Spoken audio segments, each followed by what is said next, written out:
نحمده ونصلي ونسلم على رسوله الكريم اما بعد فاعوذ بالله من الشیطان الرجیم بسم اللہ الرحمن الرحیم. در منع امید از مخلوقات. الصلاة والسلام علیک یا سیدی یا رسول اللہ وعلی آلک واصحابک یا سیدی یا حبیب اللہ.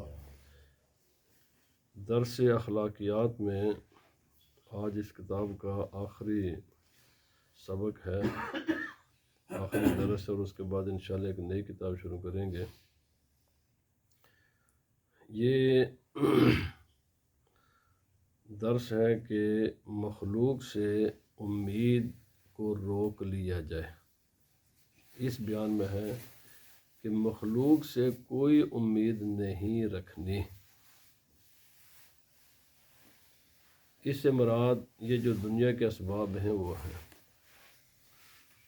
ورنہ جو اللہ والے ہیں، انبیاء کرام ہیں، اولیاء اللہ ہیں، اگر یہ بھی مخلوق ہیں لیکن ان سے امید رکھنی ہے. یہ اللہ پاک نے ایسے اسباب بنائے ہیں، وَلَوْ أَنَّهُمْ إِذْ ظَلَمُوا أَنفُسَهُمْ جَاءُوكَ فَاسْتَغْفَرُوا اللَّهَ وَاسْتَغْفَرَ لَهُمُ الرَّسُولُ لَوَجَدُوا اللَّهَ تَوَّابًا رَحِيمًا. ان کے پاس جانے کی اللہ پاک نے خود حکم دیا ہے. یا ایھا الذین آمنوا اتقوا اللہ وکونوا مع الصادقین. ایمان والو اللہ سے ڈرو اور سچوں کے ساتھ ہو جاؤ. تو ان کے تو ساتھ رہنے کی، ان سے سارے معاملات کرنے کی اجازت، لیکن جو اللہ کے راہ پر نہیں ہے، اس کے سوا جو بھی مخلوق ہے، چاہے وہ انسان ہو یا باقی ہے، اس پر کوئی امید نہ رکھیں. ان میں کوئی اللہ رب العزت، یہ سارے اسباب دنیا ہیں اور کبھی یہ مفید ہوتے ہیں اور کبھی یہ نقصان دہ ہوتے ہیں. سب سے زیادہ انسان کا تعلق اپنی بیوی سے ہوتا ہے اور بچوں سے ہوتا ہے نا. اللہ پاک نے فرمایا انما اموالکم و اولادکم فتنہ. یا ایھا الذین آمنوا، اللہ پاک نے فرمایا کہ ان من ازواجکم و اولادکم عدوا لکم. کئی ایسی بیویاں ہیں جو شوہروں کی دشمن ہوتی ہیں، کئی ایسی اولاد ہوتی ہے جو ماں باپ کی دشمن ہوتی ہے. یہ آزمائشیں ہیں. اسی طرح مال کا معاملہ ہے. وَأَمَّا الَّذِينَ إِذَا مَا ابْتَلَاهُ فَقَدَرَ عَلَيْهِ رِزْقَهُ فَيَقُولُ رَبِّي أَهَانَنِ. اور اسی طرح اس کی پہلی آیت میں فرمایا وَأَمَّا الَّذِينَ إِذَا مَا ابْتَلَاهُ، فرمایا جس کو ہم کبھی مال دے کر آزماتے ہیں، کبھی مال تنگ کر کے آزماتے ہیں. یہ سب آزمائشیں ہیں انسان کے لیے. یہ دیکھیے، یہی خوراک ہوتی ہے جو انسان کو قوت بخشتی ہے، صحت دیتی ہے، اور یہی خوراک انسان کی ہلاکت کا سبب بن جاتی ہے. یہ مالک کی مرضی ہے نا کہ وہ اس خوراک کو ہمارے لیے مقوی بنائے، صحت بخش بنا دے، طاقتور بنا، اور چاہے اسی سے کام لے کر ہمیں تباہ و برباد ہلاک کر دے. یہی پانی ہوتا ہے جس سے زندگی بڑھتی ہے، پھولتی ہے، پھلتی ہے، اور اسی پانی سے تباہیاں آتی ہیں. یہ ساری چیزیں ایسے ہی ہیں. تو مخلوق سے امید نہیں رکھنی. توکل، امید اللہ رب العزت سے. وعلی اللہ فتوکلوا ان کنتم مسلمین. اللہ پاک نے فرمایا وعلی اللہ فلیتوکل المؤمنون. اللہ ہی پر توکل کرو، اللہ ہی سے امیدیں لگاؤ اگر تم مسلمان ہو، اور ایمان والے خدا ہی پر توکل کرتے ہیں، اللہ ہی سے امید رکھتے ہیں. ٹھیک ہے. آج آپ فرماتے ہیں عظیم پس مکن تکیہ بر روزگار کے ناگاہ ز جانت بر آرد دمار. شیخ سعدی علیہ الرحمہ فرماتے ہیں کہ بندے اس زمانے پر اور جو کچھ زمانے کے اندر ہے، اس پر کوئی تکیہ، کوئی بھروسہ نہیں کرنا کسی بھی چیز پر، نہ مال پر، نہ اولاد پر، نہ باقی بندوں پر، نہ ہی کسی چیز پر. کسی پر تکیہ نہیں کرنا، کوئی بھروسہ نہیں رکھنا کسی پر. کیوں؟ اچانک ہلاکت آئے گی اور تیری جان نکال کر لے جائے گی. اچانک ہر روز ہم اپنی آنکھوں کے سامنے دیکھتے ہیں، ہزاروں سٹوریاں سنتے ہیں، ایک آدمی بات کر رہا ہوتا ہے بالکل حشاش بشاش، اپنی فیملی میں تازہ خوش و خرم ہوتا ہے کہ اچانک موت آ جاتی ہے اور انسان کو اٹھا کر لے جاتی ہے۔ انسان کو اتنا وقت بھی نہیں ملتا کہ وہ کسی سے بات ہی کر سکے، وہ اپنے علاج معالجے کی کچھ بھی نہیں، اچانک آ جاتی ہے۔ تو فرمایا بندے کسی چیز پر بھروسہ نہیں کرنا، کسی بھی چیز پر، کوئی بھی چیز۔ اور فرمایا مکن تکیہ بر لشکر بے عدد کہ شاید ز نصرت نیابی مدد۔ فرمایا اگر تو بہت بڑا دنیا کا آدمی ہے، بادشاہ ہے، چیف آف آرمی سٹاف ہے، تو ملک کا پریزیڈنٹ ہے، تیرے پاس ہزاروں لشکر ہیں، افواج ہیں، اسلحہ ہے، جو بھی طاقت ہے تیرے پاس، کسی پر بھروسہ مت کرنا۔ کیوں؟ ہو سکتا ہے تو نے یہ ساری چیزیں جمع کی ہوئی ہوں، لیکن ان میں سے کوئی بھی چیز تیری مدد نہ کر سکے۔ کم از کم یہ جو 30 40 سال 50 60 سال کے ہم عمر کے لوگ ہیں، دنیا میں کتنی مثالیں ہم نے اپنی آنکھوں کے سامنے دیکھی، سب کچھ ہونے کے باوجود کوئی بھی چیز کسی کے کام نہیں آئی۔ لاکھوں کی تعداد میں افواج تھی، دنیا کا جدید ترین اسلحہ تھا، بڑے بڑے حکمرانوں کے ساتھ، دوسرے ممالک کے ساتھ بڑے بڑے اچھے تعلقات تھے، سب کچھ تھا، لیکن جب ادھر سے حکم ملا تو ایک بھی لشکری آرمی والا یا کوئی بھی اس بندے کی مدد نہیں کر سکا۔ کتنے مثالیں ہیں، کوئی بیان کرنے کی ضرورت ہی نہیں ہے، یہ اس لیے کہ ہم نے اپنے آنکھوں کے سامنے دیکھی ہوئی ہیں، اور یہ بڑی دل خراش مثالیں ہیں۔ دنیا کی بڑی بڑی سپر پاوروں کا دعوے دار کہاں ہیں آج؟ وہ کہاں ہے؟ لاکھوں انسانوں کو مارنے والے، بلکہ کروڑوں انسانوں کو مارنے والے، کس ذلت کے ساتھ خود مرے ہیں۔ کیا ان کی طاقت اور قوت نے ان کو کوئی نفع دیا ہے؟ کوئی نفع پہنچایا ہے؟ آپ جس کی بھی ہسٹری اٹھا کر دیکھ لو، ایک ہی بات نہیں ہے، آپ کو ہزاروں کی تعداد میں لوگ مل جائیں گے بڑی طاقت والے تھے، لیکن آج ان کی قبروں کا بھی نام و نشان نہیں ہے، یعنی یہ بھی نہیں کسی کو پتا کہ ان کی قبر کہاں ہے، ایسے مٹے ہیں دنیا سے۔ مکن تکیہ بر ملک و جاہو حشم کہ پیش از تو بودست و بعد از تو ہم۔ آپ فرماتے ہیں ملک پر کنگ بن گیا ہے، جاہ بہت بڑا تجھے کوئی مرتبہ مل گیا، منسٹر بن گیا ہے، حشم بڑی قوت، چیف آف آرمی سٹاف بن گیا، کوئی جنرل بن گیا ہے، تو بڑا مالدار بن گیا ہے، کسی محکمے کا کسی کمپنی کا تو چیف بن گیا ہے۔ بالکل یہ چیزیں تجھے بلا نہ دے خدا کو، ان چیزوں پر بھروسہ مت کرنا، اس لیے یہ ملک تیرے دنیا میں آنے سے پہلے موجود تھے، یہ لشکر موجود تھے، یہ ساری طاقتیں، یہ اسلحے موجود تھے، یہ کمپنی، یہ مال و دولت، یہ بینک تیرے سے پہلے موجود تھے، اور جب تو چلا جائے گا نا تو بعد بھی یہ موجود رہیں گے۔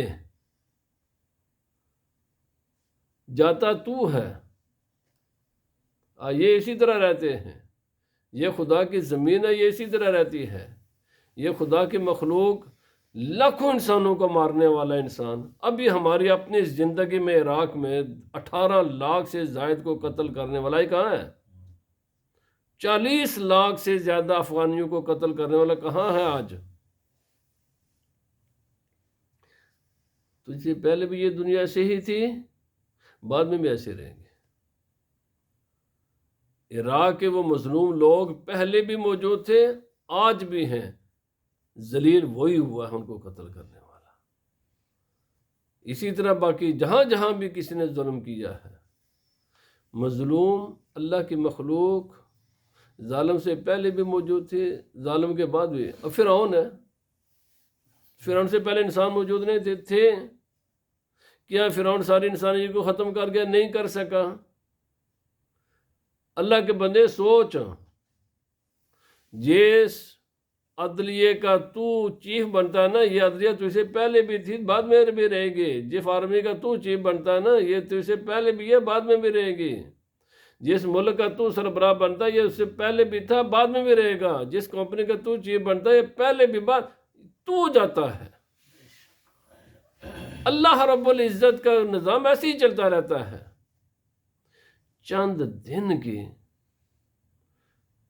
تھوڑی سی سرداری انسان کو مل جاتی ہے، چند دن کی، اس میں انسان کیا کچھ کرنے پر اتر جاتا ہے۔ کبھی یہ غور کرتا ہے یہ میرے پاس خدا کی امانت ہے، میں نے تو اس کو آخر کار چھوڑنا ہی ہے۔ کتنے ظالم، غدار، قاتل دنیا میں آئے، لیکن ان کے نام و نشان مٹے۔ ہاں، آج جب ان کا بیان کیا تو لوگ نفرت کے ساتھ ان کا نام لیتے ہیں، لعنت بھیجی جاتی ہے ان پر۔ کمایا کیا ہے بھائی؟ کمایا کیا ہے؟ فرمایا مکن بد کہ بد بینی از یار نیک، نمے روید از تخم بد بار نیک۔ فرمایا برا ہرگز ہرگز گناہ نہیں کرنا، برائی نہیں کرنی۔ جب تم گناہ کرتے ہو نا تو تمہارے اچھے دوست بھی تمہارا ساتھ چھوڑ دیتے ہیں۔ یاد رکھ لیں، جب کوئی انسان انتہا درجے کی برائی کرتا ہے نا، عزیز ترین رشتہ ماں باپ اور اولاد کا ہوتا ہے۔ ماں باپ چھوڑ دیتے ہیں اولاد کو۔ اگر باپ ماں ظلم کرے گی تو اولاد چھوڑ دے گی، میاں بیوی کا رشتہ ٹوٹ جاتا ہے، بھائی بھائی دوسرے سے الگ ہو جاتے ہیں۔ باقی رشتے تو وہی دور کے نا، میں قریب ترین رشتوں کی بات کرتا ہوں۔ جب بھی انسان ایک حد سے آگے بڑھتا ہے، کوئی بھی رشتہ، کوئی بھی تعلق برقرار نہیں رکھا جا سکتا۔ یہ سب کچھ صرف حسن سلوک، نیکی، اللہ رب العزت کی فرما برداری ہی میں قائم رہ سکتے ہیں، ورنہ کوئی دنیا کی طاقت نہیں ہے کہ جو انسان کو دوسرے انسان کے ساتھ اس کے ساتھ جوڑ کر رکھے جبکہ ایک انسان ظلم کر رہا ہو، گناہ کر رہا ہو، ممکن ہی نہیں ہے۔ فرمایا نمے رویت از تخم بد بار نیک۔ فرمایا امام شیخ سعدی ایک بہت خوبصورت مثال دے کر بیان کرتے ہیں۔ فرمایا بیج بو انسان بوئے برا اور توقع رکھے اچھے پھل کی، یہ قانون فطرت کے خلاف ہے۔ بیج کے مطابق پھل پھول اگتے ہیں۔ بیج اچھے درخت کا بیج ہوگا، اچھا بیج ہوگا تو اس کے جو پھل پھول ہیں وہ اچھے ہوں گے۔ کرنی ہے جو کرنی کر کے کیوں پچھتائے، بیج بوئے کی کر کے آم کیوں کر کھائے۔ بیج تو انسان بوئے کانٹوں والے اور توقع رکھے مجھے یہاں سے آم ملیں گے اور یہاں سے مجھے جناب سیب ملیں گے، بھائی اللہ کے بندے نہیں ہے۔ کرے انسان کام برے اور توقع رکھے کہ جواب میں میرے ساتھ نیکی ہوگی، نہیں ہو سکتی، پاسیبل ہی نہیں ہے۔ بہت کمزور جانور ہے بلی، یہ بڑا کمزور سا، بڑا مسکین سا جانور ہے۔ آپ بلی کو بھی کسی کمرے میں بند کریں نا دروازہ، اور اس کے پیچھے ذرا اس کو پکڑنے کی کوشش کریں، وہ پہلے بھاگے کی تلاش کرے گی کہیں سے کہیں نہ کہیں سے میں نکل جاؤں۔ جب اس کا راستہ نہیں ملے گا وہ بھی کھڑی ہو جاتی ہے۔ جب کوئی ابھی ہم نے اس دن تاریخ میں بھی یہ پڑھا نا، سنا بھی، جب ظلم انسان کرتا ہے نا تو لوگ کچھ دیر تو برداشت کرتے ہیں، کچھ دیر کو برداشت کرتے رہے، لیکن ایک وقت آتا ہے کہ جب لوگوں کا صبر کا پیمانہ لبریز ہو جاتا ہے، وہ مزید صبر نہیں کر سکتے، لوگ چھوڑ دیتے ہیں، پھر لوگ انتقام پر اتر آتے ہیں، اور یہ قانون فطرت ہے۔ انسان تو انسان ہے، بلکہ بلی سے بھی کمزور ایک جانور ہے مرغی، چونکہ میں خود زمیندار گھرانے سے تعلق رکھتا ہوں، اور کبھی کبھی کوئی مہمان آتا نا، مرغی کو جناب پکڑنے کے دے، جاؤ پکڑ کر لاؤ، اور مرغیاں باہر ہوتی، جب وہ پہلے تو بیچاری بھاگتی ہیں، اور جب سمجھتے نا آپ بھاگنے کی طاقت نہیں ہے تو وہ کھڑے ہو کر جناب وہ حملہ آور ہونے کی کوشش کر، مرغی نہیں، مرغی کھڑی ہو جاتی ہے۔ یہ قانون فطرت ہے۔ جب کوئی انسان کسی سے برائی کرے گا، کچھ عرصہ تو آپ اس کو دبا سکتے ہو، ہمیشہ نہیں دبا سکتے، ہمیشہ کسی پر بھی ظلم نہیں ہے۔ فرمایا بسا تند گردان لشکر شکن، بسا شیر مردان شمشیر زن۔ کتنے ہی لوگ تھے، گردن بڑی جناب، انہوں نے اکڑی ہوئی گردن تھی، بڑے بڑے لشکروں کو فتح کرنے والے تھے، شیر مرد اور تلواریں چلانے والے۔ بسا مہرو یان شمشاد قد، بسا نازنین خورشید خد۔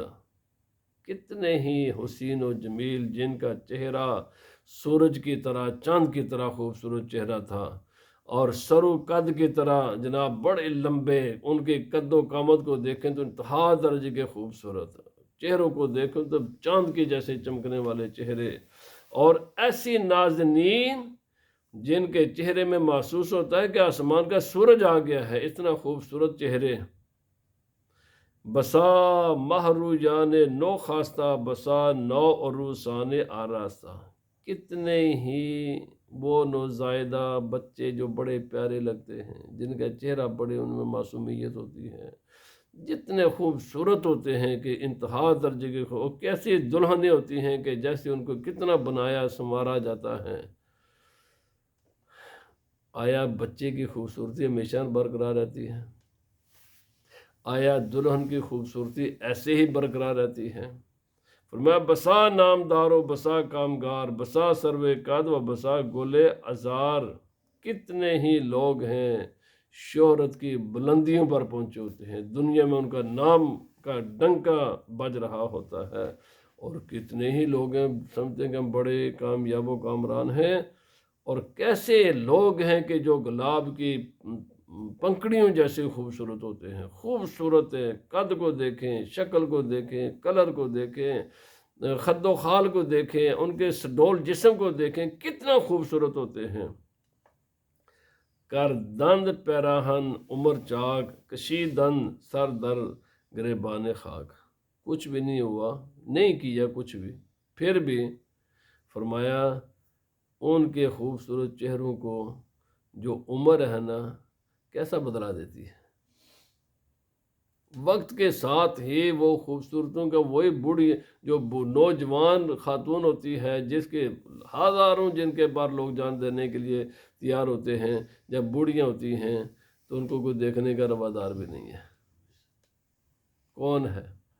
فرمایا نہیں کچھ بھی نہیں ہوا تیرے ساتھ، فرض کر لیں تو نے کچھ بھی نہیں کیا، کچھ بھی نہیں ہوا، لیکن یہ تو سوچنا کہ وقت خود ہی کیسا، بذات خود کیا چیز ہے وقت، خوبصورتوں کو کیسا یعنی وہ بنا دیتا ہے وقت انسان کو۔ وہی جو حسین و جمیل چہرے ہوتے ہیں ان کے چہروں پر کیا، اس لیے ہم کہتے ہیں بھائی اللہ کے بندو اپنے چہرے اس ایسے بناؤ جیسے اللہ نے تمہارے چہرے خدا نے بنائے ہیں۔ یہ جو چہرے تبدیل کر کے تم بدل نہیں سکتے، کیوں؟ آپ چہرہ بدلاؤ گے، کیا آپ کو کوئی 18 سال کا جوان سمجھے گا؟ اللہ کے بندے تیرے بال ہی بتاتے ہیں تو جھوٹ بول رہا ہے، تیرا چہرہ ہی بتا رہا کہ جھوٹ بولتا ہے، تو 60-70 سال کا آدمی ہے، تو نہیں 18 سال کا۔ یہ جو چہرہ بدلاتا ہے نا تو 18 سال کا نہیں ہے. میں نے پہلے بھی ایک درس میں عرض کیا، ٹائم کے ساتھ، وقت کے ساتھ ہر چیز بدل جاتی ہے. ایک انسان فون کے دوسری طرف اٹھا دو، آپ دوسری طرف بیٹھ جائیں، آپ جب سنتے ہیں آپ کو خود ہی پتا تھا یہ بوڑھا آدمی بول رہا ہے یا جوان بول رہا ہے، یہ بچہ بول رہا ہے. کیوں؟ اللہ تعالیٰ وقت کے ساتھ ہر چیز بدل دیتا ہے. بچے کی آواز اور ہوتی ہے، جوان کی آواز اور ہوتی ہے، بوڑھے کی آواز اور ہوتی ہے. تم چہرے کو بدلو گے تو آواز کو کیا کرو گے؟ چہرے کو بدلو گے، سر کے بالوں کے کلر کو کیا چاہیے، یہاں بھی کلر لگا لیں گے، لگا لیا تم نے، بن گئے جوان. تو یہ جو تمہارے جنہوں پنجابی کہتے ہیں اونڈے ہو کے ٹورتے ہیں، لتاں بھی سائی نہیں ہوتی، انہوں کی کرو گے؟ یہ جو تم اپنے آواز کا کیا کرو گے؟ اللہ کے بندے، تم خدا کے نظام کے ساتھ جنگ نہیں کر سکتے، تم ہی ہارو گے. اگر تو 18 سال کا ہے تو 70 سال والا آدمی 18 سال کا نظر نہیں آ سکتا. وقت ہی تیری شکل بدل دیتا ہے. تیری ٹنگیں بتا دیتی ہیں کہ تو 70 سال کا ہے، تیری آواز بتا دیتی ہے کہ تو 70 سال کا ہے، تیرے بالوں کا کلر بتا دیتا ہے کہ تو 70 سال کا ہے. نہیں بدل سکیا تو دنیا میں بھی جس کام کے لیے تو نے اپنی شکل بدلی وہ بھی حاصل نہیں ہو سکا، اللہ کے بھی مجرم بن گیا. نبی پاک صلی اللہ علیہ وسلم کا بھی تو مجرم بن گیا. اس لیے اگر خدا نے جو شکل ہماری بنائی ہے نا، یہ مالک کے قانون کے خلاف تو جنگ جیت نہیں سکتے، تم ہی ہارو گے. رسول اللہ صلی اللہ علیہ وسلم کی سنت ہے داڑھی، بس اس کو رکھو، ٹھیک ہے؟ اور اس کو سیاہ رنگ نہ لگاؤ، مہندی لگاؤ اور کوئی کلر کرو، سیاہ خضاب نہ لگاؤ. اس لیے یہ ساری چیزیں خدا کے قانون کے خلاف جنگ ہیں، تم ہی ہارو گے. آج خضاب لگائیں، تیسرے دن پھر پچھوں چٹے بال نکل آن گے. وہ خدا کو لعنت دیا، تو کہنا کہ میں جوان ہوں، تو نہیں جوان، میں پھر آ گیا، میں پھر آ گیا. اچھا داڑھی منن والے دوسرے تیسرے دن بعد بال ادنے لعنت دیا، ایویں تو مینوں روز نہ تنگ کر رہے، میں پھر آ گیا. کیا کرو گے تم؟ فرمایا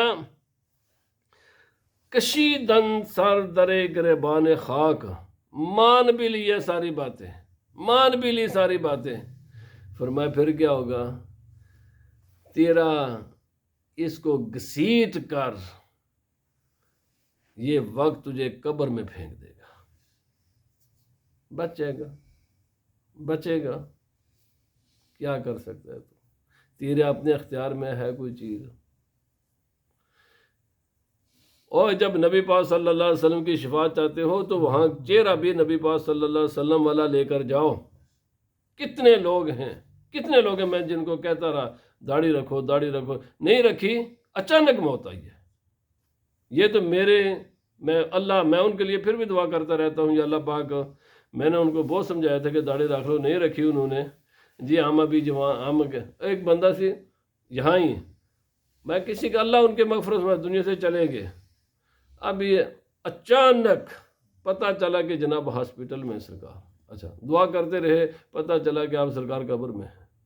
اللہ کے بندو، تمہیں پتہ ہے یہ تمہاری پروگرام کے مطابق موت آئے گی، اچانک آئے گی. جب وہ پکڑتا ہے نا تو پھر وہ وقت نہیں دیتا. ایسے ظالم لوگ بھی میں نے اپنی زندگی میں دیکھے، کہ جنہوں نے مرنے کے بعد اپنے باپ کی داڑھی موڑ رہے ہیں. اللہ اکبر. مرنے کے بعد میں نے وہ ظالم کے مجھے بلایا، انہوں نے دیکھا تو جناب لگے ہوئے ہیں. میرا کہ ابھی لوگوں کو میں نے بتایا نا ان سے پہلے یہ نہ کہ اصل باپ دی داڑھی نہیں سی منڈی ہے. ایسے ظالم لوگ، ایسے ظالم ہیں. میں جہاں چلا ہے رسول اللہ صلی اللہ علیہ وسلم کی شفاعت کی امید لے کر، یہ چہرہ دے کر بھیج رہے ہو. ایسے بھی ظالم ہیں جو نبی پاک صلی اللہ علیہ وسلم کی سنت کے ایسے دشمن ہیں. مرنے کے بعد بھی اپنے بیٹے اپنے داد کے دو لگے بعد ایک کی طرح جلدی جلدی کریں، کیونکہ ابھی لوگوں کو پتہ چل جائے کہ مر گیا تو ان سے پہلے پہلے ہم داڑھی موڑ لیں۔ ایسی ظالم چنا خرمن عمر شاں شد بباد کہ ہرگز کسے زان نشان نداد۔ فرمایا ان کی عمر کا کھلواڑا ہوا میں چلا گیا۔ یہ عمر ہے نا، کدھر جاتی ہے؟ بس ہوا ہو جاتی ہے، ہوا میں چلا گیا۔ ایسا انسان دنیا سے جاتا ہے کہ کسی کو اس کا نشان بھی یاد نہیں رہتا۔ نشان میں اب یہ خصوصاً جو ہمارے لوگ دوسرے ممالک میں آئے ہوئے ہیں نا اور ان کے اولادیں ہیں، قبر تو چھوٹی سی چیز ہے نا، بے شمار ایسے لوگ ہیں جن کو اپنے گھر کا بھی پتہ نہیں۔ عالم بڑا مکان کافی بڑا ہوتا ہے، بے شمار باقی ممالک میں لوگ ایسے موجود ہیں اولاد کو اپنے باپ کے گھر کا بھی پتہ نہیں کہ کہاں ہے، قبر تو دور کی بات ہے۔ ایک بے ہزاروں لوگ پوچھ لیں تیرے باپ کی قبر کدھر ہے۔ ایک میں دادے کی قبر نہیں پوچھنا پیا، میں باپ کی بات کر رہا ہوں، اب میں دادے کی قبر کی بات نہیں کر رہا۔ آپ کو تلاش کریں گے، کسی سے پوچھ لو تیرے باپ کی قبر کہاں ہے، ہمیں دکھا۔ باپ کی قبر کا نام و نشان نہیں رہتا یاد۔ جب اپنے بیٹے کو اپنے باپ کی قبر کا پتہ نہیں ہے تو باقی تو کہاں، تو کس کے لیے تو مرتا ہے۔ میں نے تو کئی بار جمعے میں کہا مجھے صرف اپنے پردادے کی قبر کا یہی بتا دو کہ وہ دفن کس جگہ پر ہے، قبر بھی نہ دکھاؤ، اس قبرستان کا بتا دو کس کہاں ہے۔ کس کو؟ تیسری نسل کو نہیں پتا، تیسری نسل کو اپنے پردادے کی قبر کا بھی نہیں پتا ہوتا، خصوصاً آج کے زمانے میں۔ اور بہت سے ایسے لوگ ہیں جن کو اپنے باپ کی قبر کا بھی پتہ نہیں ہے، اپنی ماں کی قبر کا پتہ نہیں کس جگہ پر دفن ہے۔ فرمایا منہ دل بری منزل جاں ستاں کہ در و نہ بینی دل شاد ماں۔ یہ جو منزل ہے نا دنیا، یہ پریشان کرنے والی، اس میں دل نہ لگا، یہاں پر کوئی ہیپی نہیں ہے۔ یہاں پر ہر انسان کو کوئی نہ کوئی تنگی لگی رہتی ہے۔ جب یہاں یہ خوشی کی جگہ ہی نہیں ہے تو اس پر دل کیوں لگاتا ہے؟ فرمایا در و نہ بینی دل شاد ماں، آپ کوئی بھی انسان یہاں خوش نہیں دیکھو گے۔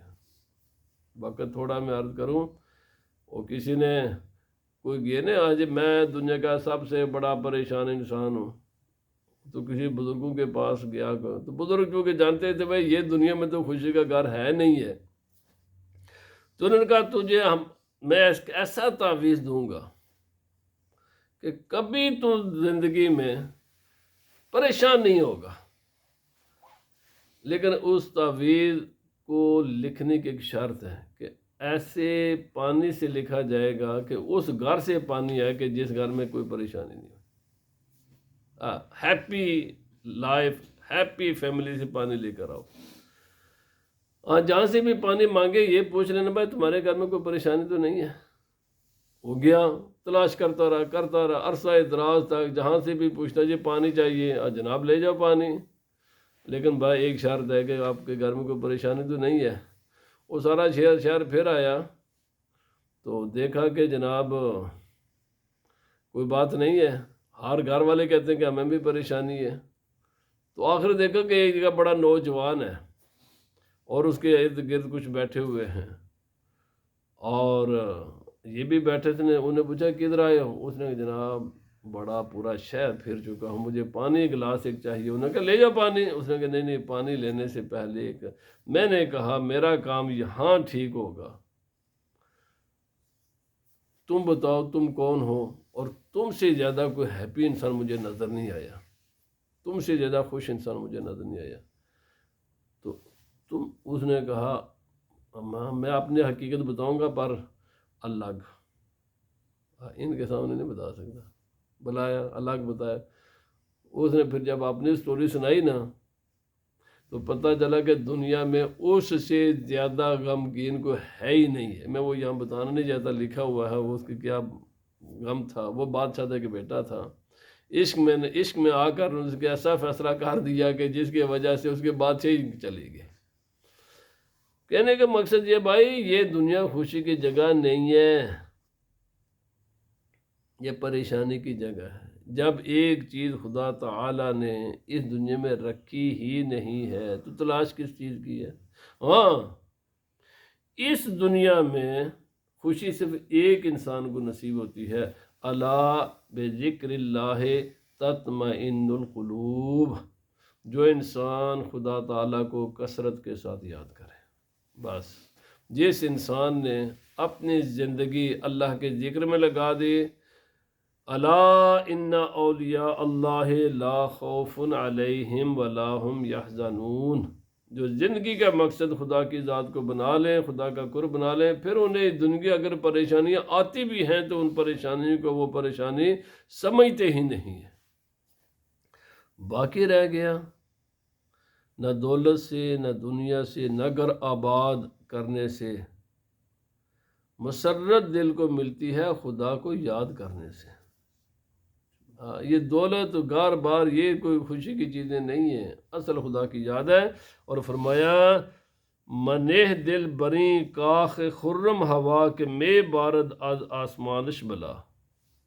یہ بڑے بڑے تر و تازہ رنگ و روغن والے محلوں پر اپنے مکان پر کوئی دل نہ رکھا، اس لیے کہ اچانک مصیبت آتی ہے. یہ بڑے خوبصورت رنگ و روغن والے مکان تباہ و برباد ہو جاتے ہیں. انسان جب خود تباہ و برباد ہو جاتا ہے، اس کی بلڈنگیں بھی تباہ و برباد ہو جاتی ہیں. ثبات ندارت جہاں اے پسر بغفلت مبر عمر در و بسر. فرمایا ایک بات یاد رکھ لو، علامہ اقبال نے بیان کیا ہے، دنیا میں ایک ہی چیز ہے جو ہمیشہ ہے، بس اس کے سوا کوئی چیز ہمیشہ نہیں ہے. وہ کیا ہے؟ ایک بات ہمیشہ سے ہے، ہمیشہ رہے گی، باقی اس کے سوا کوئی نہیں. وہ یہ ہے کہ کوئی بھی چیز یہاں ہمیشہ نہیں ہے. کوئی بھی چیز یہاں ہمیشہ نہیں ہے. یہ رہنے والی چیز ہمیشہ ہے کہ جو بھی آئے گا چلا جائے گا. یہ بات ہمیشہ رہے گی. اس کے علاوہ کائنات میں کوئی چیز نہیں کہ جس کو ہم عشق کی اثر ہے. غفلت کے ساتھ عمر نہ گزار، ہوشیار ہو، سمجھ، غور و فکر کر. فرمایا میں کن تکیا بر ملک و فرما دہی کہ ناگاہ چو فرما رسد جان دہی. میں حکمران ہوں، میرا ملک ہے، میں مالک ہوں، میرا بزنس ہے، میں فلاں ہوں، میں فلاں ہوں. کسی پر تکیہ نہ کرنا. کیوں؟ جب خدا کا حکم آ جائے گا تو تیری مرضی کے بغیر ہی تجھے جہاں سے جانا پڑے گا.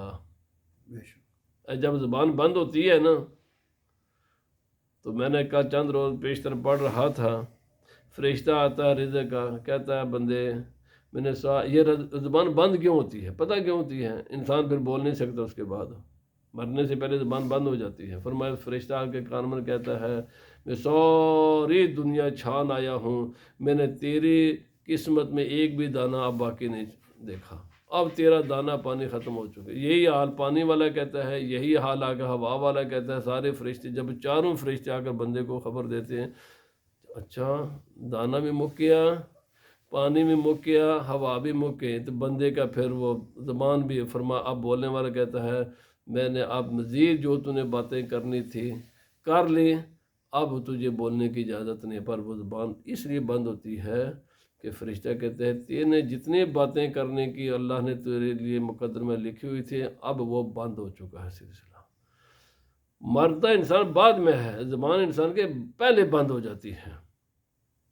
وہ زبان بند ہونے سے پہلے پہلے بندے خدا کو یاد کر، وہ وقت آنے سے پہلے پہلے رب کو یاد کر. منہ دل بری دیر نہ پائیدار کہ جی سادی ہمیں یک سخن یاددار. فرمایا یہ وہ منظر ہے دنیا کہ جو ہمیشہ نہیں رہنے والا، یہ وہ جگہ ہے کہ جہاں کسی نے بھی ہمیشہ نہیں رہنا۔ شیخ سعدی فرماتے ہیں میں نے پوری کتاب لکھی ہے، لیکن کتاب کا نچوڑ یہی ہے، اگر تو اس حقیقت کو سمجھ جائے گا تو میری پوری کتابیں پڑھنے کی ضرورت نہیں ہے، بس تو نے دنیا کو چھوڑنا ہے۔ بس اگر جو انسان، نبی پاک صلی اللہ علیہ وسلم نے فرمایا کفا بالموت واعظا، بندے کے لیے کوئی واعظ، کوئی ناصح، کوئی اس کو اچھی باتیں بتانے والا اگر نہ بھی ہو تو موت بذات خود کافی ہے۔ جب انسان کو یہ پتہ ہے کہ میں نے دنیا کو چھوڑنا ہے تو پھر اس کے بڑے بات کی ضرورت نہیں ہے۔ جو موت کو بھول جائے تو پھر اس پر کوئی بات بھی اثر نہیں کرتا۔ شیخ سعدی فرماتے ہیں ساری کتاب لکھنے کے بعد آپ نے فرمایا بندے بس میں آخری بات یہ جو میں نے کی ہے اس کو یاد رکھ لے، تو نے دنیا میں ہمیشہ رہنا نہیں ہے، اس دنیا کو چھوڑنا ہے۔ جب چھوڑنا ہے تو پھر جہاں جانا اس کی تیاری کر۔ اللہ پاک مجھے بھی آپ کو بھی جو کچھ ہم نے اس کتاب میں سنا، اللہ پاک ہمیں اخلاص نیت کے ساتھ اس پر عمل کی توفیق عطا فرمائے، اور شیخ سعدی علیہ الرحمہ اللہ تعالیٰ ان کی قبر پر کروڑوں رحمت نازل فرمائے، جنہوں نے اتنی خوبصورت باتیں کی ہیں۔ انشاءاللہ العزیز آئندہ درس کوشش کروں گا کہ انہی کی شخصیت پر ہو، اور ان کے لیے صالح ثواب بھی ہو جائے گا، ان کے حالات زندگی بھی بیان کر دیے جائیں گے، اور اس کے بعد پند نامہ بڑی مشہور کتاب ہے، درس نظامی پڑھائی جاتی ہے، شیخ فرید الدین عطار علیہ الرحمہ کی ہے، اس کا درس ہوگا۔ اللہ پاک ہمیں عمل کی توفیق عطا فرمائے۔ وما علینا الا البلاغ۔